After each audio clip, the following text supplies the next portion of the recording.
हरे Krishna. Shrimad Bhagavatam canto 1 chapter 7 श्लोक number 6। अनर्थोपाशमं साक्षात् भक्ति योगम अधुक्षजे लोकस्या जानतो विद्वान् चक्रे सात्वत संहिताम् अनर्थोपाशमं साक्षात् भक्तियोगमधुक्षजे लोकस्या जानतो विद्वान् चक्रे सात्वत संहिता। अनुवाद और तात्पर्य श्रील प्रभुपाद के द्वारा। श्रील प्रभुपाद की जय। अनुवाद। जीव के भौतिक कष्ट जिन्हें वह अनर्थ समझता है भक्ति योग द्वारा प्रत्यक्ष रूप से कम किए जा सकते हैं, किंतु अधिकांश जन इसे नहीं जानते। इसलिए विद्वान व्यासदेव ने इस वैदिक साहित्य का संकलन किया है जिसका संबंध परम सत्य से है। तो श्रीमद् भागवतम का संकलन व्यासदेव के द्वारा क्यों किया गया है उसका उत्तर इस श्लोक में है। क्योंकि अधिकांश जन ये नहीं जानते हैं कि जो भी कष्ट वो भुगत रहे हैं उन समस्त कष्टों का निवारण किया जा सकता है श्रीमद् भागवतम का आश्रय लेकर, श्रीमद् भागवतम को श्रवण करके अपने जीवन में प्रयोग में लाकर। तो ये जो हमारे भौतिक कष्ट है वो अनर्थ, जैसे कि अनर्थ काम, क्रोध, लोभ, मोह, मद, मात्सर्य, तो ये सब अनर्थ है। जब हम भौतिक इच्छा करते हैं उसके कारण हमारा हृदय जलता रहता है। इसीलिए कहा गया है संसार दावान ललीढ़लोक त्राणाय कारुण्या घना घना त्वं। संसार दावानल, दावानल अग्नि, जैसे वन में अग्नि जलता है तो वन का अग्नि को शमन करने के लिए, रोकने के लिए हम कोई कितना भी फायर ब्रिगेड को बुला ले वो रोक नहीं सकता। वन की अग्नि का शमन केवल कृष्ण कृपा से हो सकता है। जब बारिश हो जाए तब हो सकता है। तो इसी प्रकार से हमारे हृदय में भौतिक कामनाएं, भौतिक इच्छाएं जो है अग्नि जल रहा है उसका। एक भौतिक इच्छाएं हम संतुष्ट करते हैं तो 10 भौतिक इच्छाएं पैदा हो जाता है। तो इस प्रकार से इसका शमन सिर्फ कृष्ण कृपा से हो सकता है जब हम श्रीमद् भागवत का आश्रय लेंगे। क्रोध, सबको एक्सपीरियंस है क्रोध का। कोई वस्तु की प्राप्ति नहीं होने पर, कोई हमारा अपमान कर देने पर, इस तरह से बहुत सारे सिचुएशन में व्यक्ति को क्रोध आता है। तो ये क्रोध भी अनर्थ है। भौतिक इच्छाओं के कारण, एक्सपेक्टेशंस के कारण हमें ही दुख पहुंचता है। क्रोध के कारण भी हमें ही दुख पहुंचता है। जब क्रोध में तिलमिलाता व्यक्ति कोई डिसीजन नहीं ले सकता है, वो खुद ही कष्ट पाता है, मोह में कष्ट पाता है। जब किसी से भौतिक संबंध में जब मोह हो जाता है तब बहुत कष्ट होता है। जैसे फॉर एग्जाम्पल किसी को किसी से मोह है तो उस व्यक्ति का दुख में, बीमारी में, मृत्यु में असहनीय कष्ट भुगतना पड़ता है। अहंकार में, अहंकार भी अनर्थ है। अहंकार के कारण बहुत कष्ट होता है। अहंकार के कारण हम विनम्र नहीं हो पाते हैं और सबसे हम मान की अपेक्षा रखते हैं लेकिन दूसरों को मान नहीं दे पाते हैं। तो अहंकार हमें अनर्गल कष्ट प्रदान करते हैं। इसके कारण बहुत सारी लड़ाई झगड़ा, बदला लेना, ये सब भी होता है, कष्ट। तो इस प्रकार से ईर्ष्या, द्वेष हृदय को जलाते। दूसरों की जब दूसरों का जो कुछ उन्नति होता है उसे देख नहीं पाना। तो ये जो अनर्थ है जिसके कारण हम कष्ट पा रहे हैं, इन अनर्थों को दूर किया जा सकता है श्रीमद् भागवत के अनुसार जीवन जीने से। तो श्रील व्यासदेव ने परम पूर्ण भगवान का दर्शन किया। उन्होंने उनकी विभिन्न शक्तियों का भी दर्शन किया। भगवान की अनंत शक्तियाँ हैं, उनमें से प्रमुख शक्ति जैसे अंतरंगा शक्ति जो आध्यात्मिक जगत की परिचालना करती है, तटस्था शक्ति जीव शक्ति है यानी हम लोग, और बहिरंगा शक्ति है जो दुर्गा देवी माया देवी है जो भौतिक जगत की परिचालना करती है। तो सबको देखा और ये भी देखा अंत में व्यासदेव ने कि इन जो माया शक्ति के अधीन होकर, बहिरंगा शक्ति से मोहग्रस्त होकर बद्धजीव अवांछित कष्ट प्राप्त कर रहे, वो नहीं चाहते कष्ट पाए लेकिन कष्ट पा रहे हैं। क्यों ऐसा? क्योंकि वो नहीं जानते इसका निवारण कैसे कर सकते हैं। इसलिए तो इस प्रकार से व्यासदेव ने देखा कि भक्ति योग ही एकमात्र उपाय है जिससे व्यक्ति परम सिद्धि प्राप्त कर सकता है। और ये भक्ति योग शुरू होता है श्रवण कीर्तन से। हम सब जीवात्माओं के अंदर ईश्वर प्रेम सुप्त अवस्था में है, तो इसको हमें जागृत करना है। और इसको जागृत करने के लिए हम केवल ऐसा यांत्रिक पद्धति अवलंबन नहीं कर सकते कि रोज़ श्रवण कीर्तन कर रहे हैं लेकिन मन को नहीं लगाया। जैसे अभी ऑनलाइन क्लास होता है, जैसे जूम में होता है, और मान लीजिए बहुत सारे उसमें होता है, तो उसमें बस लगा दिया और सुन नहीं रहे, कुछ अटेंडेंस लग गया बस, लाइक दैट। तो ऐसे यांत्रिक पद्धति से नहीं होगा कुछ भी। भागवतम श्रवण करने का तरीका है ध्यान पूर्वक और श्रद्धा पूर्वक एक एक शब्द का श्रवण करना। ध्यान भटकना ही नहीं चाहिए। तो अगर लेक्चर सुनना है 2 घंटा तो लेक्चर चला दिया, लेकिन कान को लेक्चर में चिपका कर नहीं रखा, यानी ध्यान लेक्चर में नहीं रखा, तो फिर कुछ फ़ायदा नहीं होगा। या कीर्तन किया हमने, महामंत्र का कीर्तन किया, लेकिन मन कहीं और है, तो इस तरह से यांत्रिक पद्धति पर अवलंबित नहीं है। इसलिए हरे कृष्ण महामंत्र जो जप किया जाता है 16 माला, तो कई बार वो यांत्रिक पद्धति से जप किया जाता है। हालांकि उसका फल मिलता है लेकिन पूरा फल नहीं मिलता। उससे प्रेम जागृत नहीं हो सकता। हाँ, उससे पाप नष्ट हो जाएगा। अगर आप बिना मन के भी, मान लीजिए आपका मन कहीं और है, हरे कृष्ण कृष्ण कृष्ण हरे हरे, हरे राम राम राम हरे हरे, लाइक अन्यमनस्क है, लेकिन जब कर रहे हैं 16 माला, तो उससे उसको लाभ तो होगा, भक्ति उन्मुखी पुण्य मिलेगा और पाप का नष्ट भी होगा, नाश भी होगा अनेक अनेक जन्मों का। लेकिन कृष्ण का प्रेम जागृत नहीं होगा। कृष्ण का प्रेम जागृत करने के लिए उसको ध्यानपूर्वक ही जप करना पड़ता है। तो ये एक महान दिव्य विज्ञान है।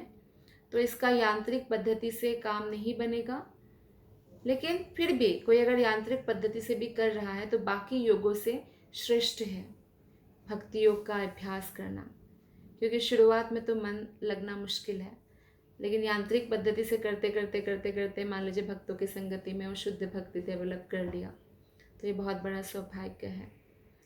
और हम भले ही मान लीजिए हमने सारा उपाय किया, 16 माला करना, सब उपाय किया, लेकिन फिर भी हमें कृष्ण की हेतु की कृपा पर निर्भर रहना पड़ेगा। हम कृष्ण को डरा धमका नहीं सकते हैं, क्योंकि वो पूर्ण पुरुषोत्तम भगवान है। ये नहीं कह सकते कि मैंने इतना कुछ किया तो आप मुझे क्यों नहीं अब तक भगवत धाम ले गए। ये कृष्ण की अहेतु की कृपा पर निर्भर करती है। और कृष्ण जो है एक्सट्रीमली मर्सीफुल है, अत्यंत दयालु।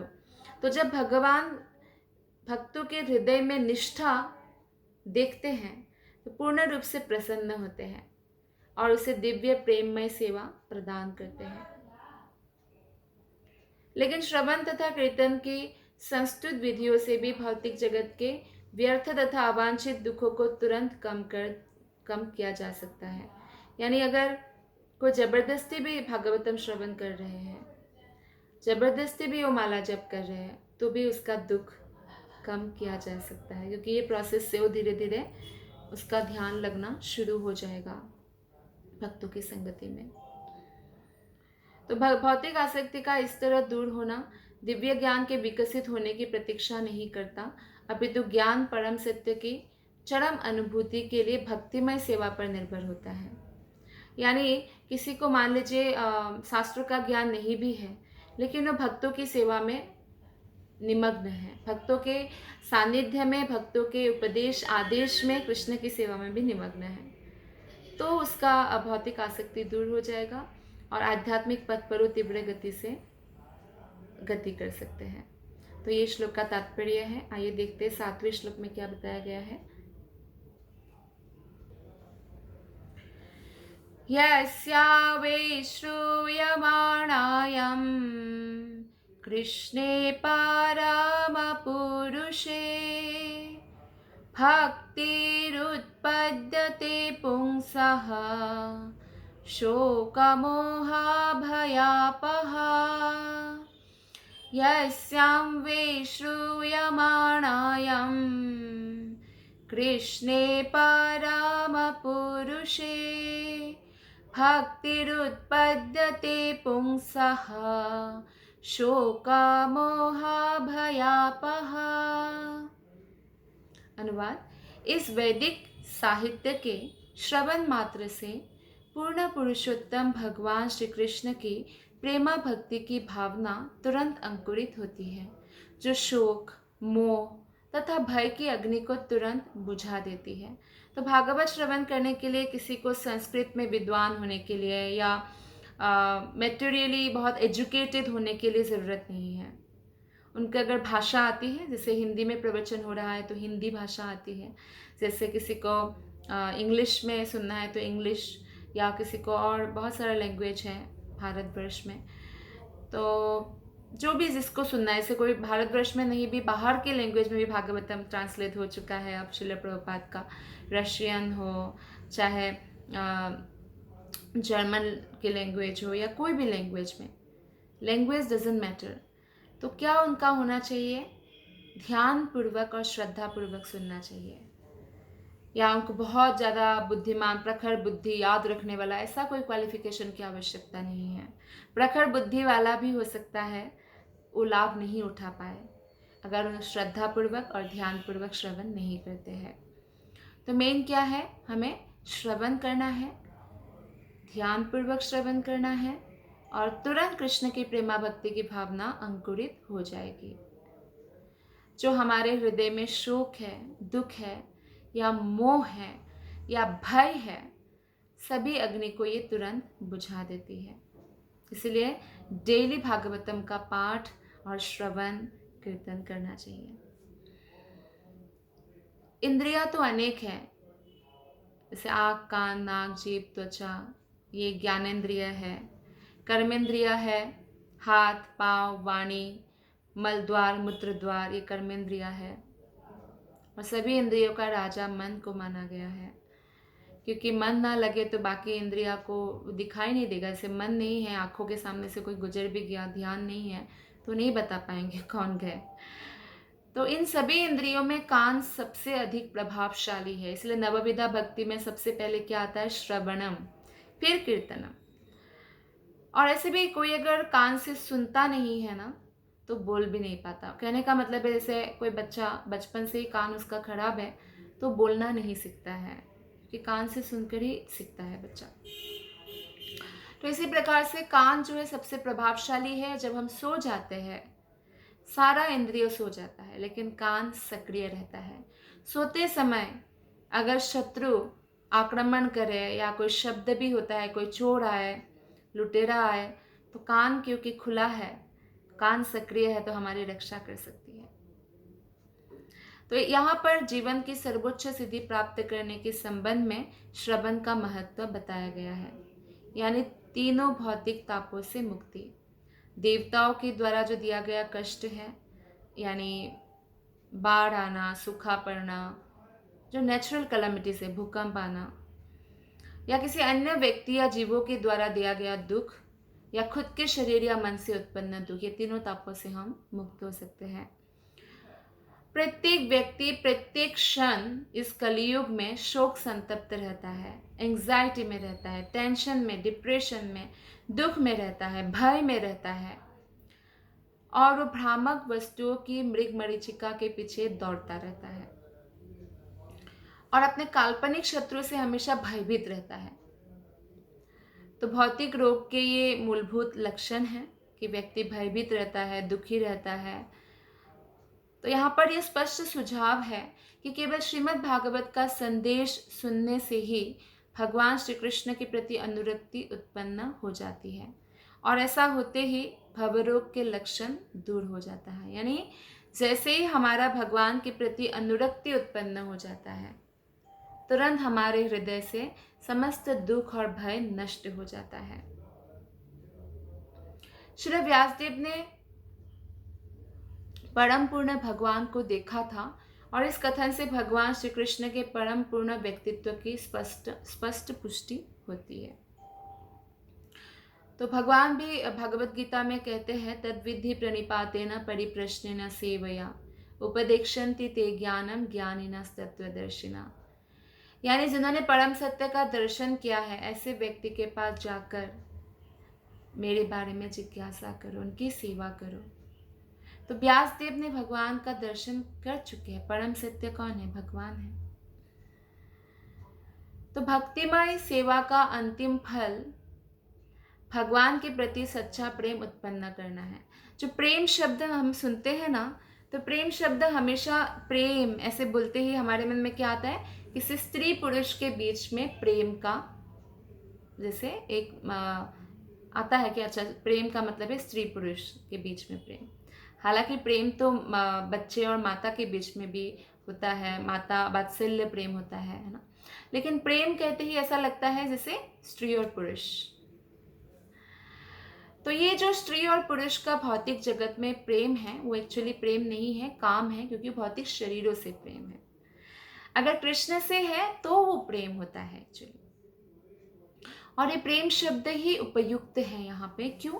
क्योंकि भगवान ही एकमात्र पुरुष है और जो प्रकृति है या जो उनकी शक्तियाँ हैं वो स्त्री रूपा है। जैसे कि तटस्था शक्ति, अंतरंगा शक्ति, बहिरंगा शक्ति, तो जीवात्मा तटस्था शक्ति है। तो इस प्रकार से हम देख सकते हैं कि यहाँ पे ईश्वर प्रेम शब्द अत्यंत उपयुक्त है। तो भगवान की प्रेमा भक्ति भगवान के विषय में श्रवण करने से प्रारंभ होती है। ऐसे भी आप अगर श्रवण करेंगे, किसी चीज़ का महत्व को समझते हैं, तो आप उस चीज़ के प्रति आकर्षित होते हैं। जैसे फॉर एग्जाम्पल मैं आपको बोलूँ कि एक ऐसा जगह है और जो बहुत सुंदर है और उसका मैं एक्सप्लेनेशन दूँ, तो आपको उस जगह के बारे में अब तक नहीं मालूम था, लेकिन आप चाहेंगे कि हाँ उस जगह पे जाऊँ मैं, लाइक दैट। जैसे शुक्रताल है, तो मेरठ से काफ़ी पास है और मुजफ्फरनगर नामक एक जगह जहाँ तक ट्रेन जाती है वहाँ से पास है। तो ऐसे जब मैं एक्सप्लेनेशन दे रही हूँ कि वहाँ पे श्रीमद् भागवत का कथा हुआ था, हजारों ऋषि मुनि एकत्रित हुए थे, मेन स्पीकर सुखदेव गोस्वामी थे और चीफ ऑडियंस परीक्षित महाराज थे। जब उनके पास सिर्फ 7 दिन था, तो हमें लगेगा कि हम कभी नहीं गए, तो हम जाएंगे, तो पास ही है, लाइक दैट। तो इस प्रकार से श्रवण करने से आसक्ति या महत्व समझने से अनुरक्ति उत्पन्न होता है। तो हमें भगवान के बारे में श्रवण करना चाहिए। सब लोग बोलते हैं भगवान महान है, लेकिन हमें जानना चाहिए भगवान कैसे महान है। तो भगवान तथा उनके विषय में जो सुनी गई वस्तु है उसमें कोई अंतर नहीं होता। जैसे ही हम भगवान के बारे में श्रवण करते हैं, तुरंत भगवान के साथ हमारा सान्निध्य प्राप्त हो जाता है। उनके विषय में श्रवण करने का क्या अर्थ है कि दिव्य शब्द के उच्चारण की प्रक्रिया के द्वारा उनसे त्वरित संपर्क होना। और कृष्ण के गुणानुकीर्तन, ये जो ध्वनि है इतना शक्तिशाली है, प्रभावशाली है कि समस्त भौतिक प्रभावों को तुरंत दूर कर देते हैं। तो जीव जो है भौतिकता में उलझन में लगे रहने के कारण, भौतिक चीज़ों की आसक्ति के कारण वो क्या होता है, वो बन जाता है। लेकिन जैसे ही वो भागवतम सुनना प्रारंभ करते हैं, भौतिकता की यह जूठी जटिलता दूर हो जाती है और समाज में वास्तविक शांति का शुभारंभ होता है। इसलिए जो महान आचार्य हैं पूरे विश्व में कृष्ण कथा का प्रचार करते हैं। श्रील प्रभुपाद ने पूरे विश्व में कृष्ण कथा का प्रचार किया, क्योंकि और अन्य कोई उपाय नहीं है। हम आत्मा हैं और आत्मा को शांति आध्यात्मिक विषय से ही प्राप्त हो सकती है। जैसे बहुत सारे राजनेता हैं, वो मनुष्य तथा जैसे राष्ट्र मनुष्य के बीच में, राष्ट्र के बीच में शांतिपूर्ण स्थिति की कामना करते रहते हैं और इसके लिए वो बहुत मीटिंग भी बनाते हैं, प्लानिंग भी करते हैं। लेकिन क्योंकि उनके हृदय में भौतिक प्रभुता के प्रति अत्यधिक आसक्ति है, जैसे कि मेरा कहीं आसन में खो ना बैठो, मेरा जो पोजीशन है वो कहीं गायब ना हो जाए, उसके लिए भी मुझे कुछ करना है, तो ये जो भय है, ये मोहग्रस्तता से हमेशा ग्रस्त रहते हैं।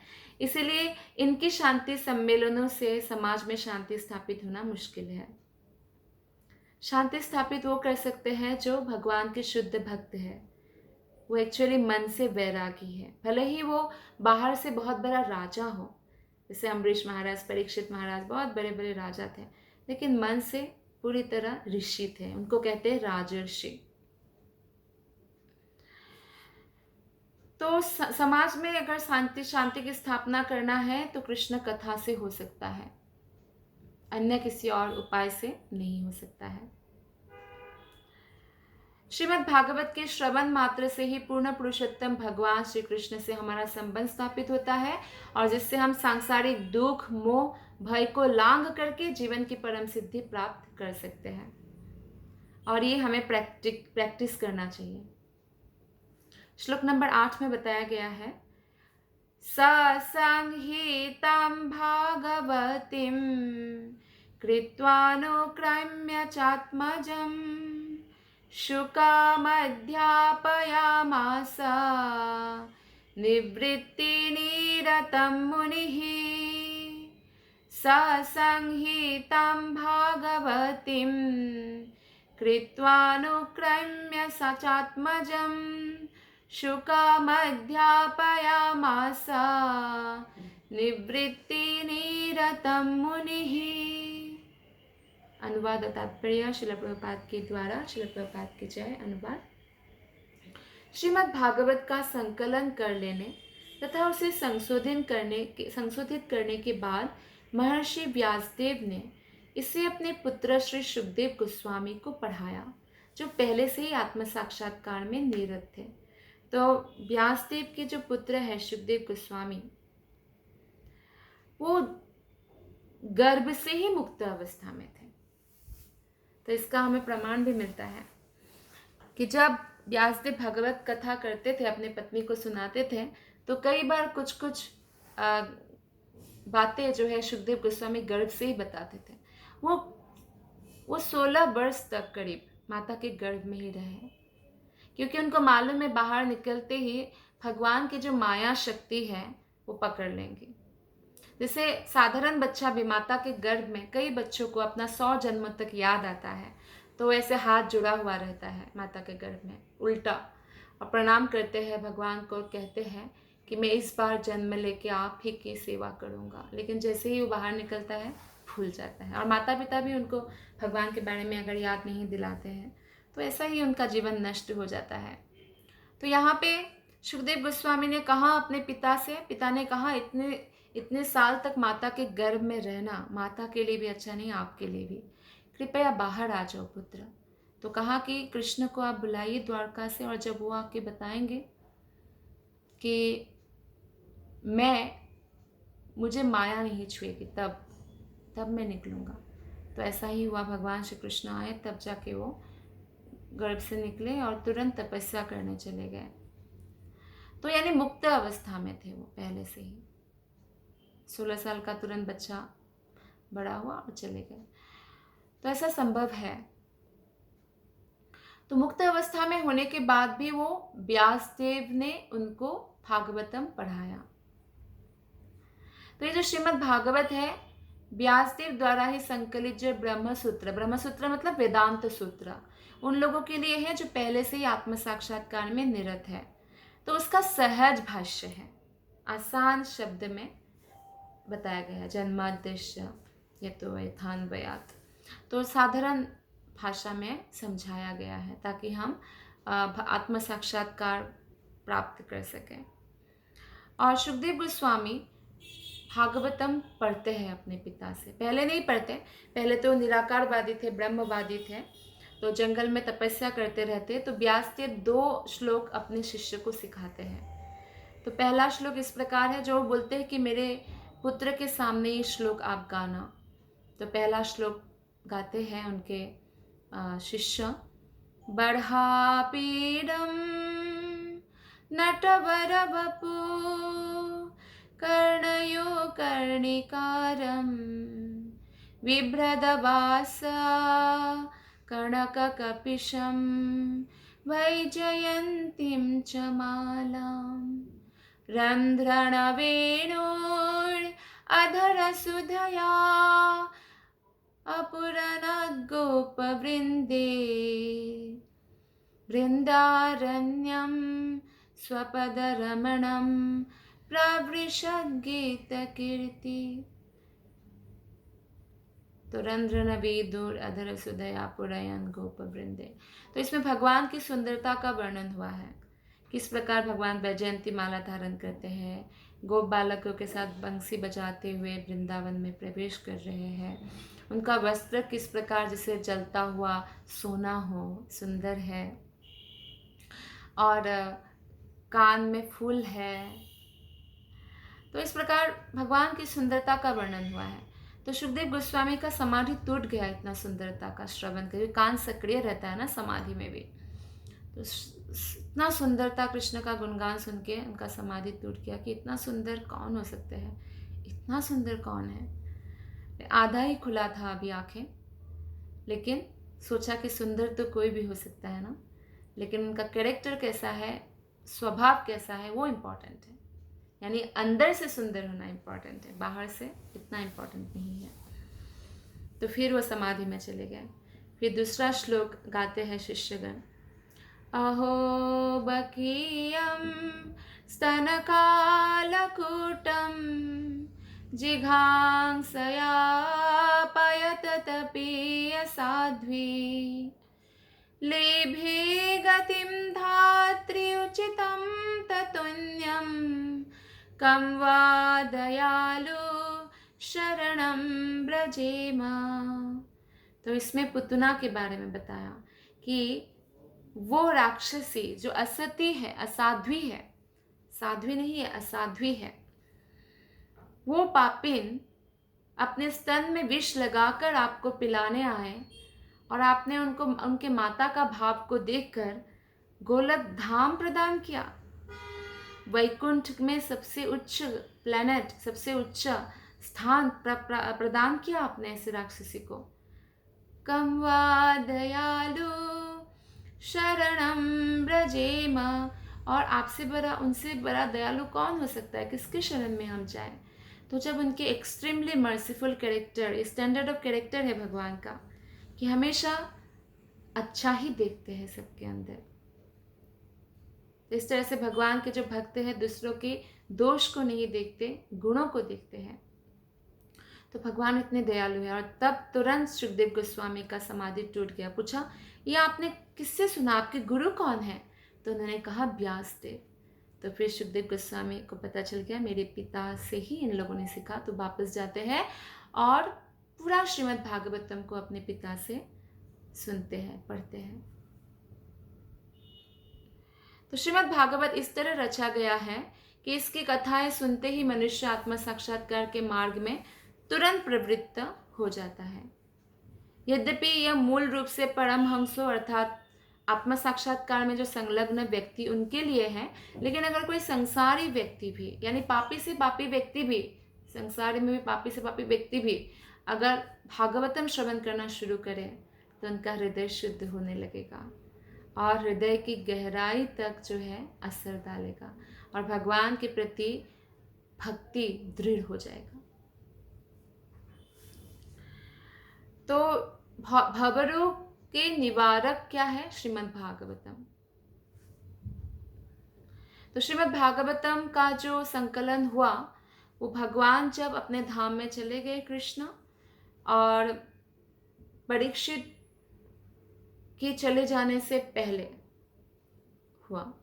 और श्रीमद् भागवतम से पहले महाभारत, अन्य पुराण, उपनिषद, वेद का संकलन हो चुका था। तो आज से करीब 5000 साल पूर्व, 5000 साल वर्ष पूर्व ऐसा हुआ था। वैसे तो वेद, उपनिषद आदि श्रुति में हमेशा से ही चलता आ रहा था, लेकिन लिखित रूप पहली बार दिया जा रहा था। तो श्रीमद् भागवतम जो है, इसकी रूपरेखा नारद मुनि के निर्देश के अनुसार पहले ही तैयार हो चुकी थी। नारद मुनि जो भगवान के परम शुद्ध भक्त हैं। श्रीमद् भागवत की विषय वस्तु जो है वो मानव जाति के भवरोग यानी संसार के तापों से पूर्ण मुक्ति का है। नारद मुनि ने जो है निवृत्ति मार्ग पर अग्रसर होने का एक्चुअली विज्ञान दिया। नारद मुनि के आदेश में रूपरेखा व्यासदेव ने तैयार किया, और ये श्रीमद् भागवतम निवृत्ति मार्ग पर अग्रसर होने का विज्ञान है। निवृत्ति मार्ग मतलब आध्यात्मिक उन्नति। प्रवृत्ति मार्ग का नारद मुनि ने तिरस्कार किया। प्रवृत्ति मार्ग का मतलब होता है इंद्रिय तृप्ति। जैसे शास्त्रों के आधार पर भी ये यज्ञ, वो यज्ञ, ये भौतिक कर्मकांड यज्ञ, तो ये सब प्रवृत्ति मार्ग है। तो उसका तिरस्कार किया नारद मुनि ने और निवृत्ति मार्ग अपनाने के लिए बताया।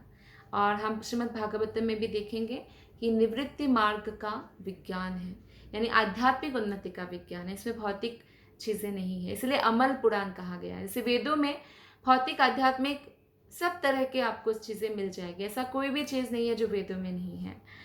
लेकिन श्रीमद् भागवतम पूर्णतया आध्यात्मिक है। इसमें मल, भौतिक चीज़ों को मल कहा गया है, इसमें अमल यानी भौतिक कुछ भी नहीं है, पूर्णतया आध्यात्मिक है। इसलिए तीव्र गति से कोई भी प्रगति कर सकता है भक्ति मार्ग पर। श्लोक नंबर 9 में बताया गया है, शौनक उवाच सवे निवृत्ति निरतः सर्वत्रोपेक्षको मुनिः कस्य वा बृहति मेताम् आत्मारामः समभ्यसात्। शौनक उवाच सवे निवृत्ति निरतः सर्वत्रोपेक्षको मुनिः कस्य वा बृहति मेताम् आत्मारामः समभ्यसात्। श्री शौनक ने सुत गोस्वामी से पूछा। शौनक आदि ऋषि नैमिषारण्य में एकत्रित हुए हैं।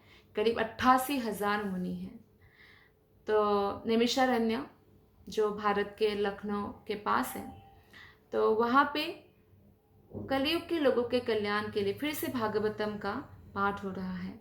सुत गोस्वामी सुना रहे हैं, जो परीक्षित महाराज की कथा में सुखदेव गोस्वामी से डायरेक्ट सुना था, तो वो शौनक आदि ऋषियों को सुना रहे हैं। तो शौनक ऋषि ने सुत गोस्वामी से पूछा, सुखदेव गोस्वामी तो पहले से ही निवृत्ति मार्ग पर चल रहे थे और इस तरह वे अपने आप में प्रसन्न थे क्योंकि वो आध्यात्मिक उन्नति में अग्रसर थे, तो फिर उन्होंने ऐसे बृहद साहित्य का अध्ययन करने का कष्ट क्यों उठाया? क्योंकि श्रीमद् भागवतम कोई ऐसा छोटा साहित्य नहीं है, बृहद है, 18,000 श्लोक है, तो क्यों कष्ट उठाया उन्होंने पढ़ने का? क्योंकि तो वो तो ऑलरेडी मुक्त अवस्था में थे। ये प्रश्न कर रहे हैं। तो सामान्य लोगों के लिए जीवन की चरम सिद्धि भौतिक कार्यकलापों को बंद करके आत्मा साक्षात्कार के पथ पर स्थित होने में है। जीवन की चरम सिद्धि है कि भौतिक इंद्रिय तृप्ति त्याग दे, कृष्ण की प्रसन्नता के लिए कार्य करें। साधारण भाषा में यही है। जो लोग इंद्रिय भोग में सुख पाते हैं या जो भौतिक शारीरिक कल्याण के कार्य में स्थिर है, वे कर्मी कहलाते हैं। कर्मी कौन है? जो हमेशा इंद्रिय भोग के कार्य में लगे रहते हैं। और ऐसे हजारों लाखों कर्मी में कोई एक जन आत्मा साक्षात्कार के द्वारा आत्माराम बन पाता है। आत्माराम का मतलब क्या है? जैसे हम कहते हैं कि भगवान आत्माराम है, भगवान शिव आत्माराम है, समस्त मुक्त आत्माएं आत्माराम है, भगवान के भक्त आत्माराम है। तो आत्मा का अर्थ है स्व तथा आराम का अर्थ है सुख पाना। आत्माराम, आत्मा में ही आराम, यानी वो भगवत भक्ति में इस तरह निरत है कि उनको बाहर सुख ढूंढने की ज़रूरत नहीं है कि किसी के व्यवहार से मुझे कोई सुख मिलेगा, किसी के प्रेम से मुझे कोई सुख मिलेगा, ज़रूरत नहीं है। वो भगवान के भक्ति में ही वो आनंद प्राप्त कर पाते हैं। तो प्रत्येक व्यक्ति उच्चतम सुख की खोज में लगा रहता है, लेकिन इस सुख का मानदंड व्यक्ति व्यक्ति के साथ अलग अलग हो सकता है। जैसे कर्मियों के लिए तो सुख क्या है? इंद्रिय तृप्ति है। लेकिन जो आत्मा राम है उनके लिए इंद्रिय तृप्ति सुख नहीं, विष है, क्योंकि वो भगवत धाम जाने से रुकता है। तो उनके लिए सुख है कृष्ण की सेवा। तो श्रील सुखदेव गोस्वामी पहले से ही मुक्त थे, फिर भी उन्होंने बृहद भागवत ग्रंथ का अध्ययन का कष्ट उठाया।